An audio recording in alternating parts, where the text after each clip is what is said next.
Sahanavadu Sahanau Bhunaktu Sahaviryam Karavavahai Tejasvinavadhitamastu ma Vidvishavahai. Om Shanti Shanti Shanti.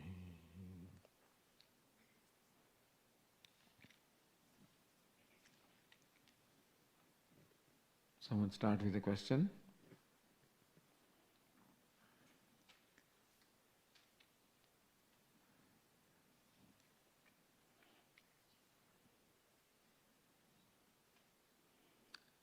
It just needs a starting.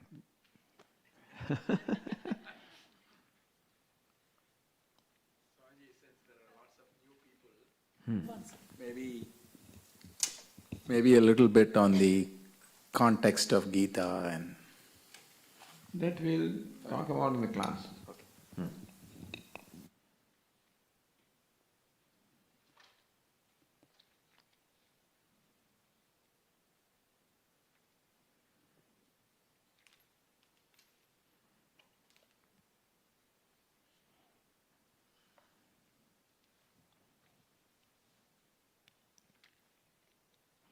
At the other end.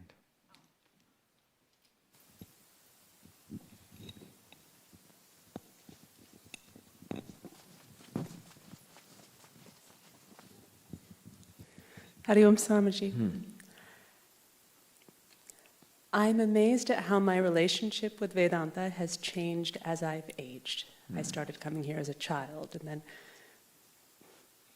what I got from Vedanta was very different when I became a parent, and now as a caretaker, and as I age. So, can you speak to that, Swamiji?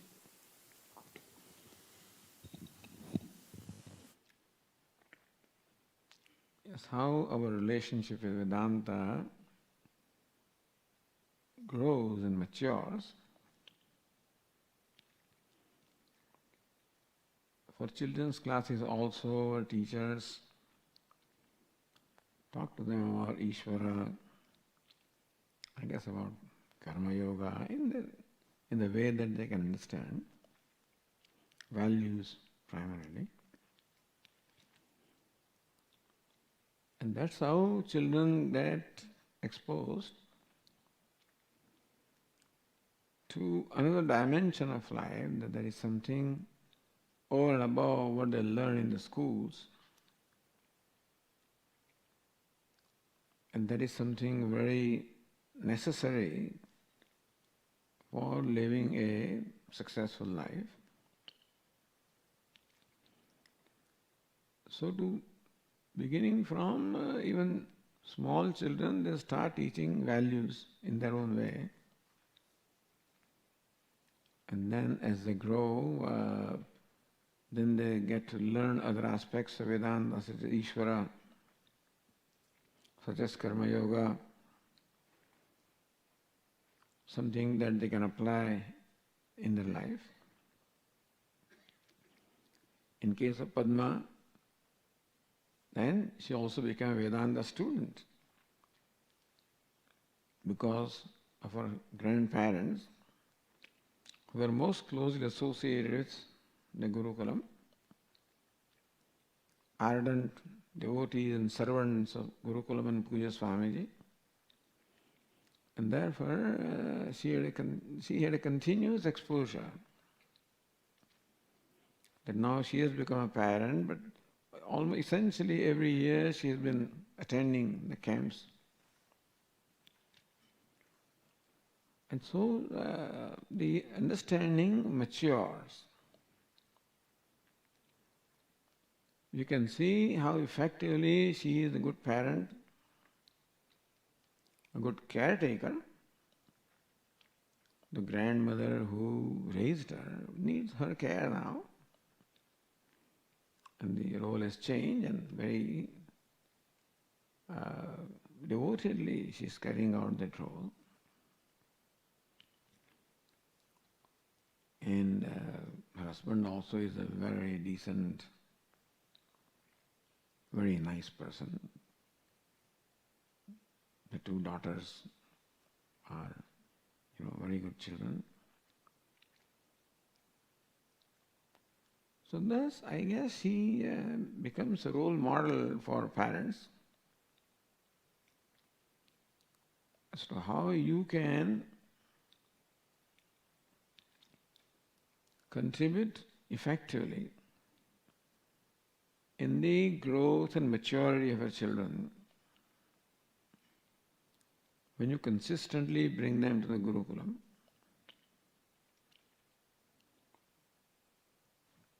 And children do attend classes like Bal Vihar classes elsewhere, which is good. The advantage of bringing them here is that they stay here for a week. And they have various activities throughout the week which helps them learn and grow and make new friends. I remember many years ago, when I first came to Gurukulam, those days I remember, the retreat would come to an end, children would not sleep.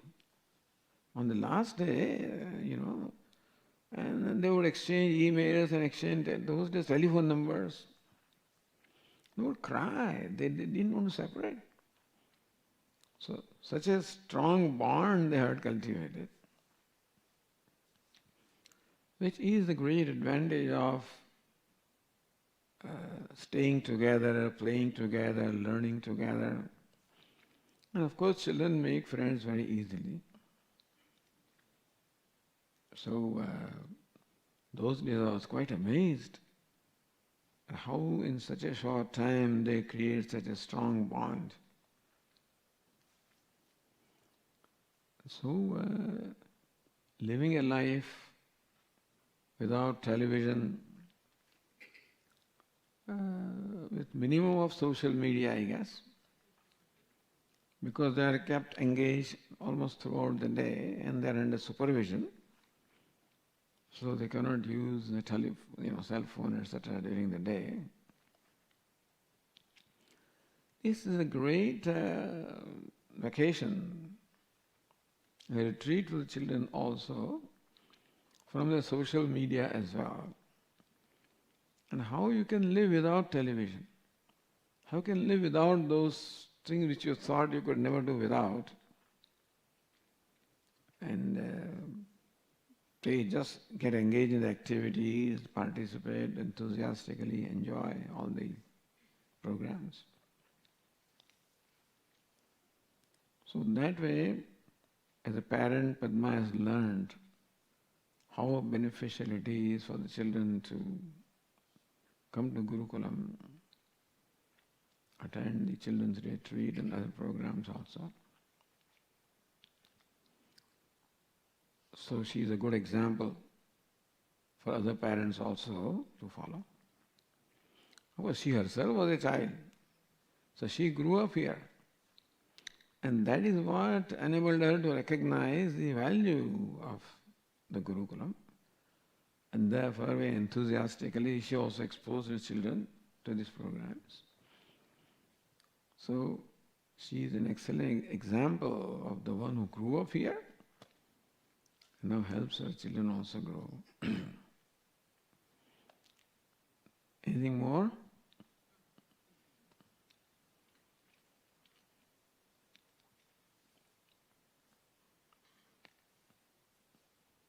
Yeah.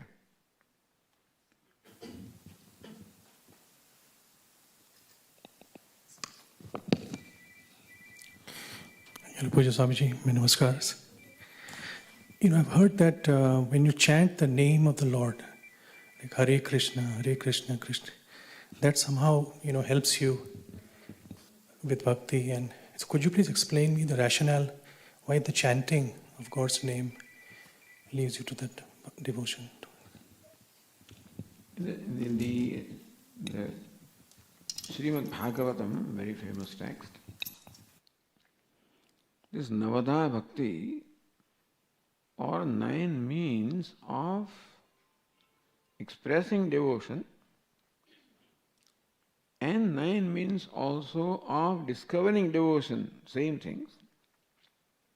Shravanam, Kirtanam, Vishnu, Smaranam, Padasevanam, Vandanam, Archanam, Dasyam. Varchanam, Vandanam, Dasyam, Sakhyam, Atma Nivedanam. Of them the Shravanam, Kirtanam, Smaranam. So listening to the glories of the Lord, singing the glories of the Lord, and then chanting and reciting His name or His glories, Kirtanam. So this is presented as a means of expressing devotion if we have that, but as a means of discovering devotion also. People sometimes ask Swamiji, how do I discover devotion for, say, Lord Krishna? Then this will be the way.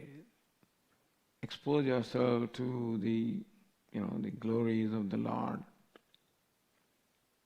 Sing His names, remember Him, do His japa. So even if you don't have devotion, if you have value for devotion,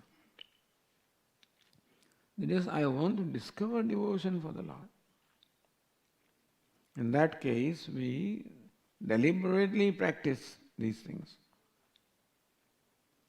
And they have an effect upon us. This is described in great detail in Srimad Bhagavatam and other texts also, as to how as though the Lord enters through our ears and goes to the heart when we listen to His glories or listen to His name. And after reaching there, it destroys all the sins and darkness. Well, that may take time, but this is how the Lord, through His name, through His glories, works. And therefore they recommend that this is what you should sing His name, sing His glories.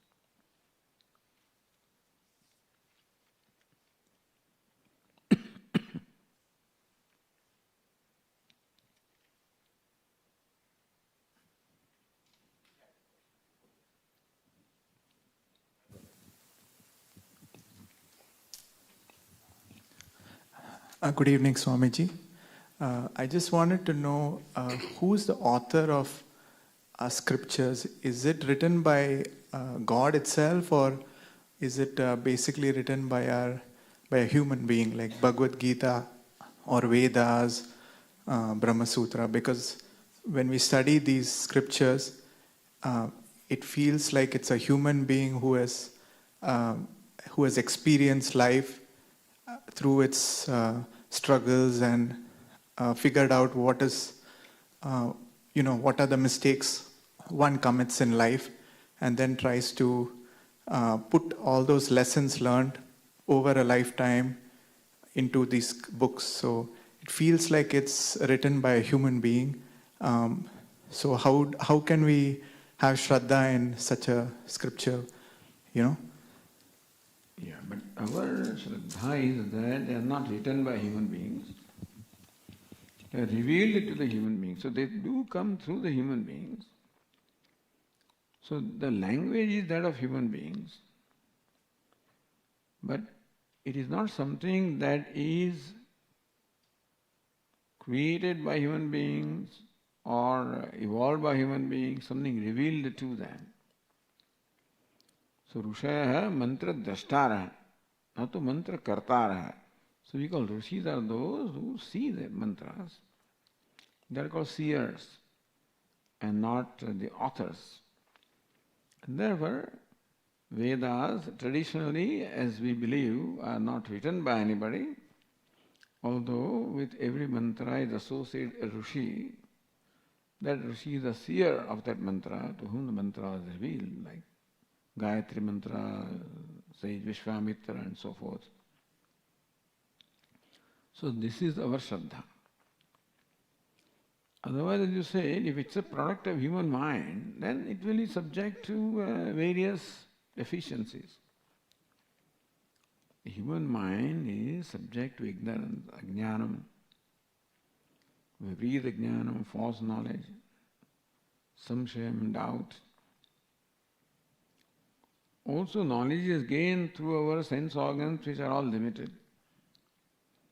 So in human mind and human intellect, all these limitations are going to be there.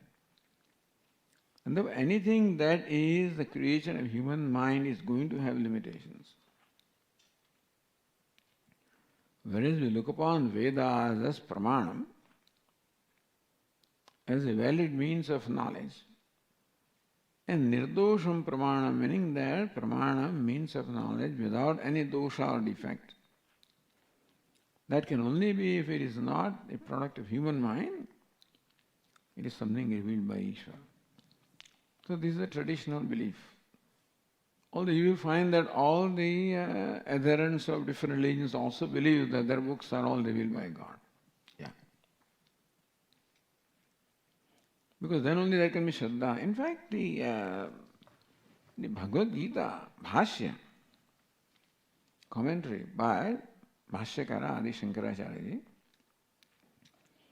he begins this Bhashya this way, says Lord Narayana is the creator of this universe. He quotes a mantra, a verse from Brahmanda Purana. And the same great Lord Narayana created these two sets of Prajapatis. One in order to promote and nurture the line of karma or activity. Other is to nurture the line of knowledge or renunciation, pravritti and nivritti.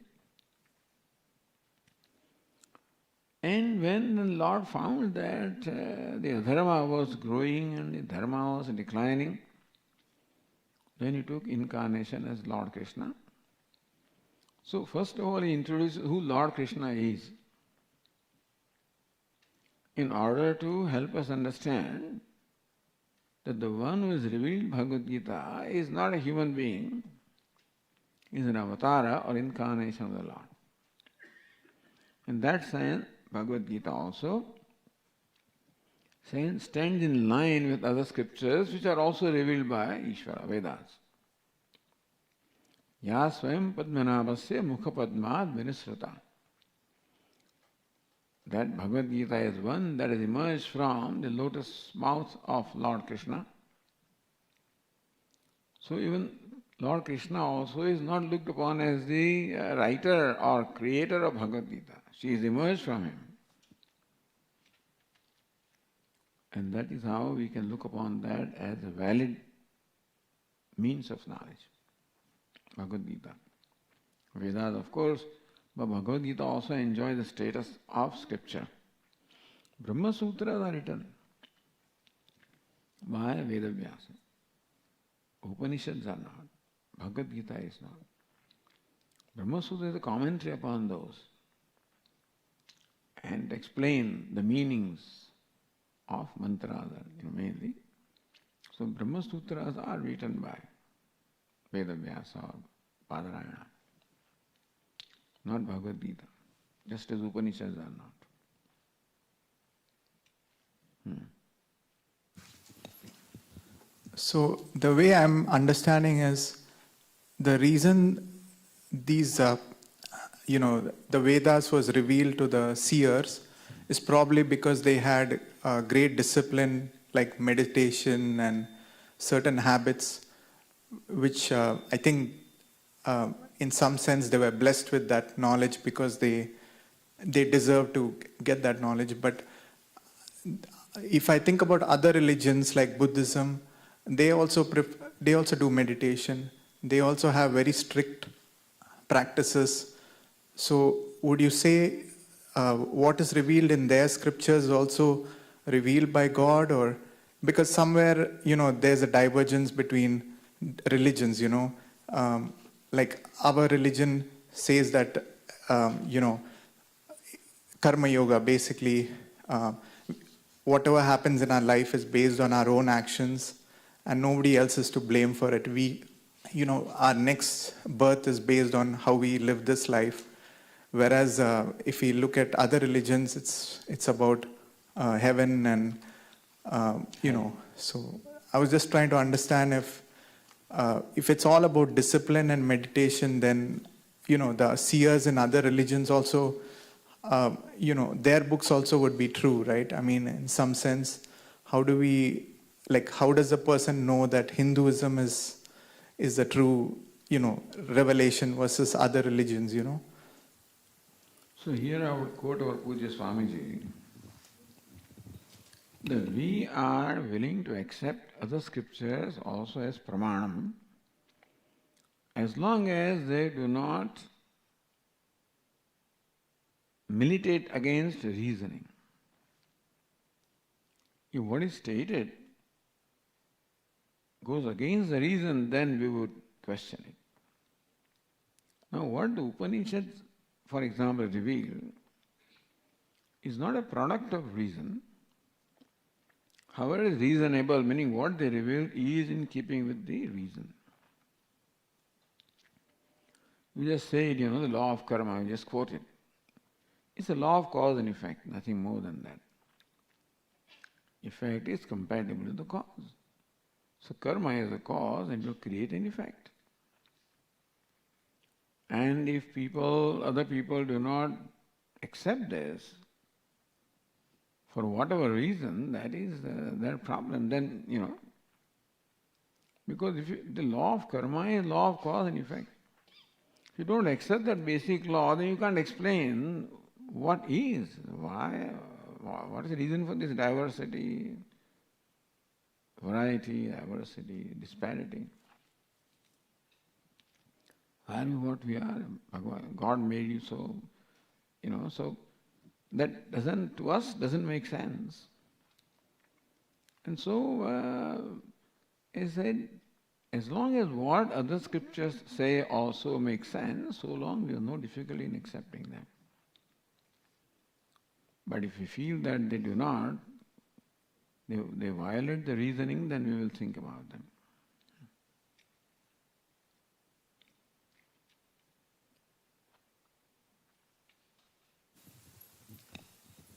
My pranamas to you, Swamiji. So I have a question. It sort of, I guess, relates to what's happening now in reality also. But my question has to do with how Sanatana Dharma has come about, evolution and sustainment, all these hundreds of years, thousands of years. Well, And also the mode of communicating Sanatana Dharma to the masses. Mode of communication is extremely important. Without that, you may not be able to, you can have a lot of knowledge, you cannot sustain it and propagate it down to the next generation and so on and so forth.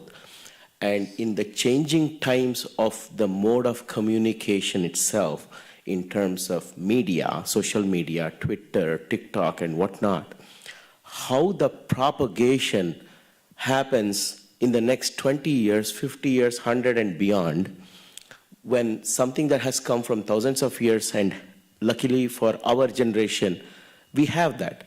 How can we make sure we still, as a current population of people following Sanatana Dharma, have an obligation to do something to take it further? Because once we are all dead, or once we are all done, the propagation has to happen. How does that? How and what can we do using the mode of communication, taking this further? And how can we learn from lessons in the years before, centuries before, how it has sustained itself? it has sustained itself because the mode of communication was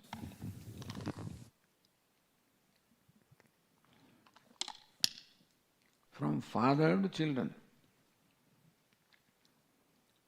So therefore, every family was like a Gurukulam in that sense. There were Gurukulam also.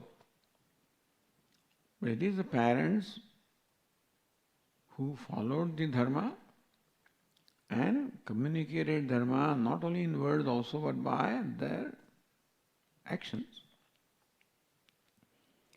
So that chain is essentially sort of broken.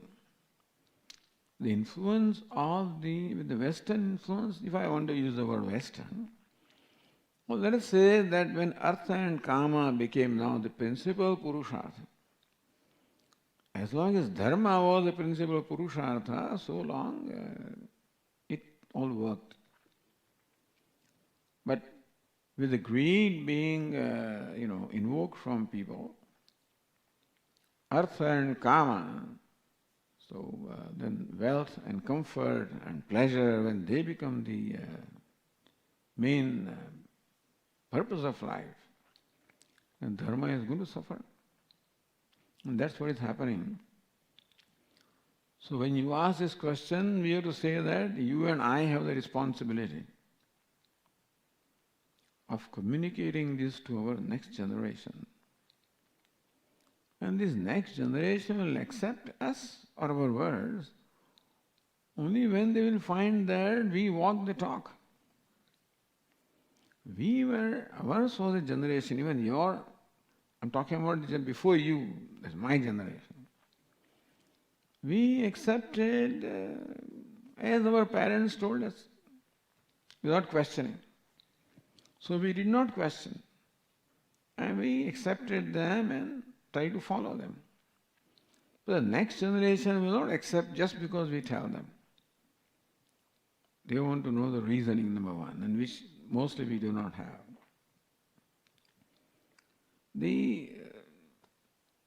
The so-called Hindus are most ill-informed or misinformed about Hinduism, unfortunately. Because now we do not have a formal way of communicating the Sanatana Dharma. We have those pathashalas, etc. We don't have those Sunday schools. Now we have started, but we don't have the system of that Sunday school. Your children have to attend a Friday school or a Sunday school as a rule. At home also, somehow, we are more influenced by the Western, values and way of life. And so, your generation right now is also not only ill-informed about the Dharma, but they don't see much value in Dharma also. And therefore, that chain of communication has just broken down. And that's why this generation doesn't have a proper guidance. And the influence that the world has upon our children, the media has, is strong. And soon the parents lose influence over the children. Even teachers also lose influence over children. That is what some years ago, some teachers in New York City said that now children are not under control of the parents or the teachers. This is 15 years ago. And so, unless we develop some ways of winning the confidence of our children, so that they may be available for accepting our guidance, at some point in time, sometimes they lose their respect. And it's not easy. It's not easy to be a role model. But then parents are the role model for the children, and for being a role model, you have to be disciplined, you have to sacrifice. And if the parents also are only devoted to Artha and Kama, they also want, naturally, they also want pleasure and comfort and whatever. So when children find that the parents also are not, following those values, they are also influenced by the same comfort and pleasure, etc. So what are they going to learn? And even if the parents are good, not that they are not, I'm sure they are, but still now the influence of the other aspects is so much. The peer pressure is there and the social media is there. It is very, very difficult to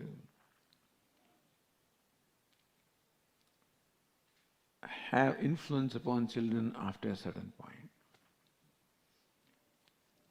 So parents have to be very aware, develop a relationship with children so that they trust and love, and that way the communication continues. When that communication between parents and children is broken, then it's very difficult to... then they are all subject to a variety of influences which are plenty. It is very difficult these days, with so much input from so many other sources. And a lot of misinformation, wrong information, all sorts of things are floating around. And then there are deliberate forces, who deliberately want to create misinformation, misguide also.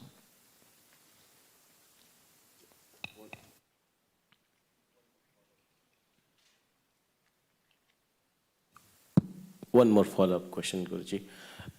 So how can we leverage the media and feed the Sanatana Dharma through the media? TikTok is probably very powerful with the younger generation. Can our Sanatana Dharma scriptures and whatnot, can that be sort of capsule-sized, fed via that media, because the younger generation is locked onto it? That's a very advantageous thing. If there can be a mechanism where that can be leveraged and fed that information, because they are being fed all kinds of bad information, bad knowledge, bad everything. Instead of that, if we can also use those airwaves or that bandwidth to get and reach our own younger generation, not others, our own younger generation, is there a way we could do capsulize small pieces, snippets, 10 seconds, 15 seconds, 1 minute type of thing, rather than, hours of, Vedanta course or, lectures, which, attention span is very small with the younger generation. So putting it all together and reaching them, is there a way we can do? It is being done. Okay. Right now also, people are making efforts to do that. Perhaps those efforts are not adequate. And as you said, we have to take initiative and create short videos. 2-minute videos, what is the attention span? 2 minutes to 5 minutes. 2 minutes is maximum. 5 minutes nobody will look at. So you're right, we have to be creative, and there are people who are doing it, by the way, and maybe much more of that needs to be done. You're right, we have to talk to them, communicate to them in the language that they understand. And that is so. That's how it has to be.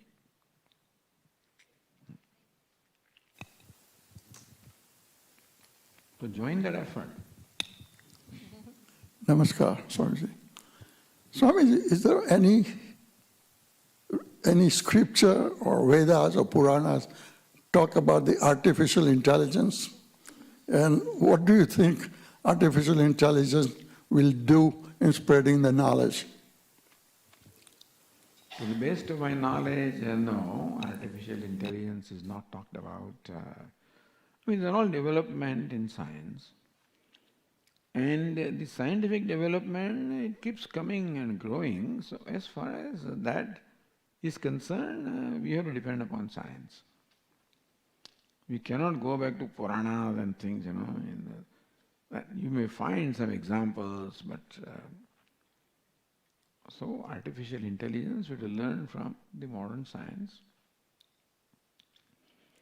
And a lot of discussions are going on. There are great advantages of that, and anything that has an advantage also will have disadvantage. Everything is like a two-edged sword. And so artificial intelligence apparently has tremendous potential of benefiting mankind, and equal potential also, of course, of hurting. So people in the position of responsibility, have to watch out. I guess they are. And a lot of concerns are being expressed about the influence of artificial intelligence.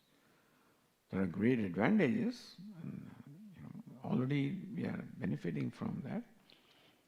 At the same time, everything can be hacked, everything can be misused.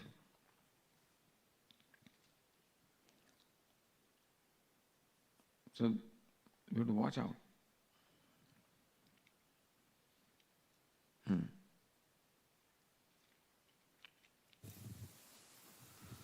Namaskaram, Swamiji. My question is about understanding moksha. So even though life is one of sufferings, ups and downs, why is the objective not to come back, live and relive the life of a karma yogi and instead to attain moksha? For example, Krishna mentions King Janaka being a great karma yogi in Bhagavad Gita. Shouldn't that karma yogi come back to live or aspire to come back to live? Why is moksha emphasized in the scriptures? Moksha basically means the total freedom from pain and attainment of total happiness. Atyantika dukha nivrutti niridishaya sukha avapti. This is how it is expressed. Atyantika dukha nivrutti. Cessation of suffering once and for all. Niridishaya sukha avapti. Attainment of unsurpassable happiness. This is what we want. It's not that somebody has given us this goal. Moksha is not the goal given to us. Moksha is the goal with which we are born. If any one of us examines exactly what is that we want, what's the desire behind the desires, we'll find that each one of us wants only this. So it is not that scriptures have given us the goal of moksha. It is that we are born with that desire. And scriptures then provide us the way of fulfilling that desire. Which karma yoga is one aspect, and then comes the jnana yoga, as we will learn in the next 3 days.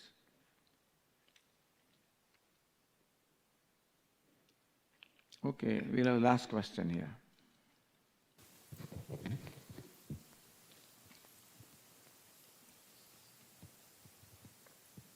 Who has it?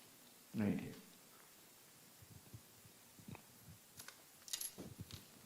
Namaste, Swamiji. Vedas, Upanishads, all of these are fund of knowledge, if I may think of it like that. And itihasas are our history. And Puranas in the middle. I'm kind of confused about that. What I wanted to understand is, I see majority of the people, let's say Hindus, practicing Hindus, their practices are coming from the Puranic stories like the Ganesh Chaturthi Katha or Varalakshmi Puja or Satyanarayana Puja or whatever. Not the authenticity, but just like itihasa, which actually has happened, and compared to between Veda and the Vedantam and itihasa, Puranas, where do they stand and how should we see that in terms of reality? So Puranas are described as elaboration of Vedas. So in the Vedas there may be a statement, Satyam Vada, speak truth. This may be elaborated in the story of Harishchandra, for example, the whole story may be told. So Puranas are those which expand and expound upon because we don't have access to Vedas, and Vedic teaching is not easily understandable by us also. And that is how the Puranas evolved, to explain to us the Vedas. And so we take from Vedas also wherever our accessibility is there. We take many things from Puranas, from Itihasa. There are many texts, Smritis are there, so many sutras are there. And so whole religious and spiritual literature is developed from the Vedas to help us live a life which is based on the Vedic teaching. And so now, whether you perform Satyanarayana Puja, and it's all part of it, is application of this teaching in our day-to-day life. And that's how they evolved and they became current in a way that we can relate to the teaching of Veda.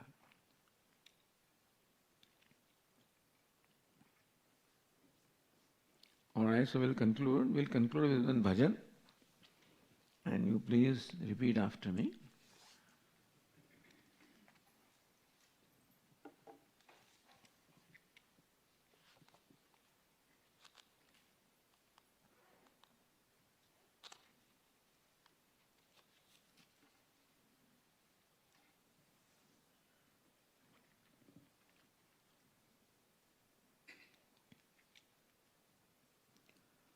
Narayana Hari Narayana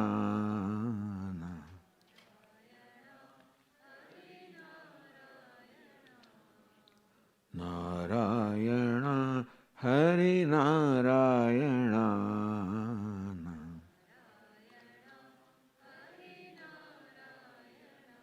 Nanda Govinda Ananda Narayana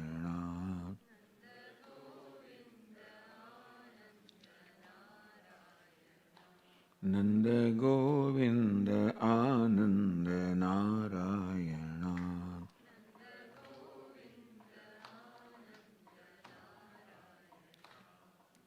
Narayana Hari Narayana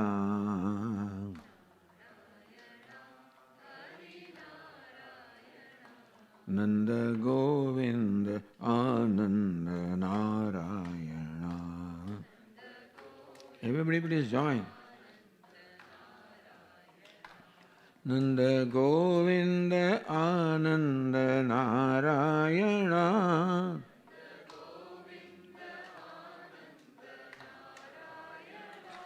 Nanda Govinda Ananda Narayana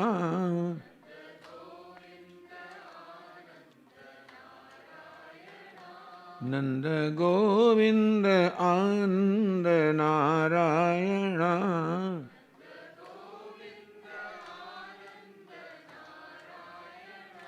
Nanda Govinda Ananda Narayana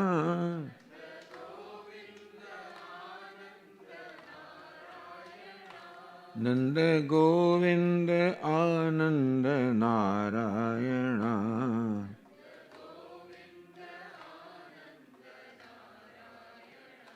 Nanda Govinda Ananda Narayana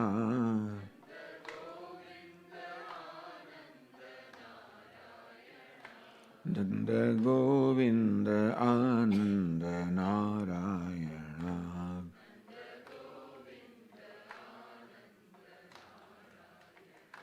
Nanda Govinda Ananda Narayana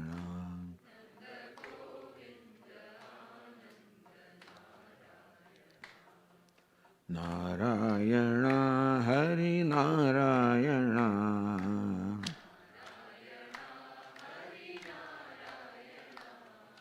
Narayana Hari Narayana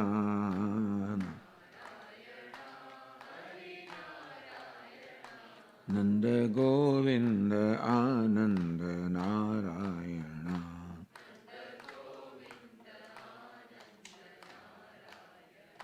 Nanda Govinda Ananda Narayana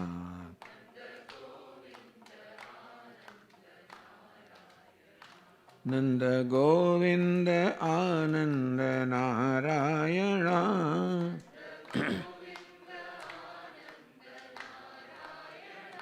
Nanda Govinda Ananda Narayana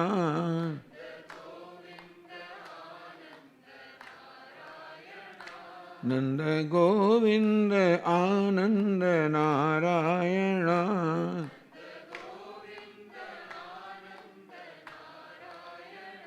Nanda Govinda Ananda Narayana.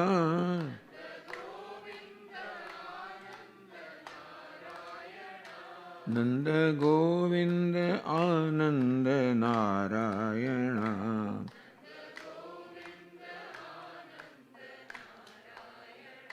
Nanda Govinda Ananda Govinda Ananda Govinda Ananda Narayana.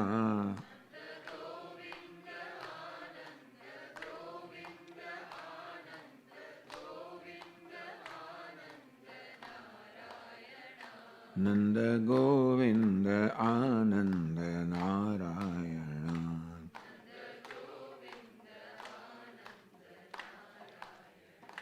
Nanda Govinda Ananda Narayana.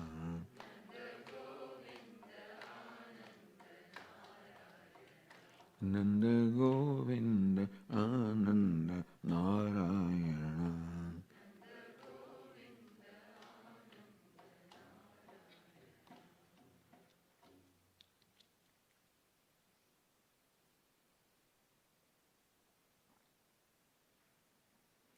Om Sarve Bhavantu Sukhina Sarve Santu Niramayaha Sarve Bhadrani Pashyantu Ma Kaschid Dukkha Bhag Bhaved Asato Ma Sadgamaya Tamaso Ma Jyotirgamaya Mrityorma Amritangamaya.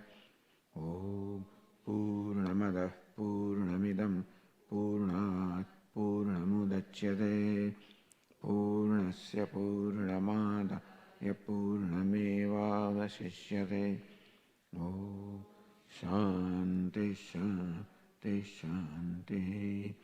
Hari Om Shri Gurubhyo Namaha.